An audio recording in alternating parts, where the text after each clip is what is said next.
Au milieu des vignes, rien ne les distingue des autres saisonniers. Pourtant, 6 vendangeurs ne rentreront pas chez eux ce soir. Ils retourneront passer la nuit au centre de détention de Joux-la-Ville où ils purgent une peine de prison. C'est le cas de Grégory. Il lui reste 1 an de détention. Quand on passe la journée entre 4 murs et qu'on se retrouve au milieu des vignes comme celle-ci, c'est une bouffée d'air frais. Ça fait du bien. On n'a pas forcément envie de rentrer le soir entre 4 murs, je vous l'avoue. Mais c'est une chance qu'on nous donne, donc autant en profiter. Sur une autre parcelle, Ophélie taille la vigne d'un geste assuré.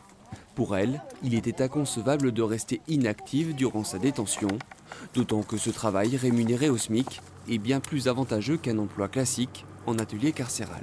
Ça nous change d'être payés comme tout le monde, si on peut dire. Parce qu'en détention, les tarifs, les taux horaires sont vraiment très très bas. Donc c'est un plaisir supplémentaire de pouvoir être payé et d'être considéré comme chaque vendangeur lambda. Christophe Ferrari, responsable du domaine, a vite adhéré au projet par volonté d'aider.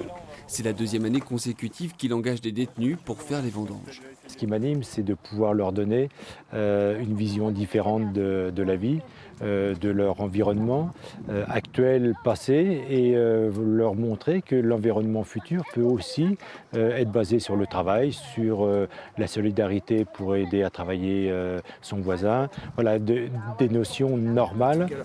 Ces détenus ont été sélectionnés en fonction de leur parcours, de leur comportement en détention, mais aussi de leur capacité à avoir un rythme de travail. Un premier pas vers la réinsertion dans la société. Ces personnes détenues sont des personnes qui arrivent sur la dernière ligne droite de leur parcours d'exécution de peine. Donc il s'agit de les reconfronter au monde du travail, à des valeurs de collectivité et qu'ils puissent finalement se préparer à la sortie imminente de l'établissement pénitentiaire. Grâce à ces vendanges, Ophélie et Grégory espèrent obtenir un aménagement de peine et pouvoir sortir plus tôt de prison. L'année prochaine, d'autres détenus prendront leur place dans les vignes, puisque cette action devrait être reconduite.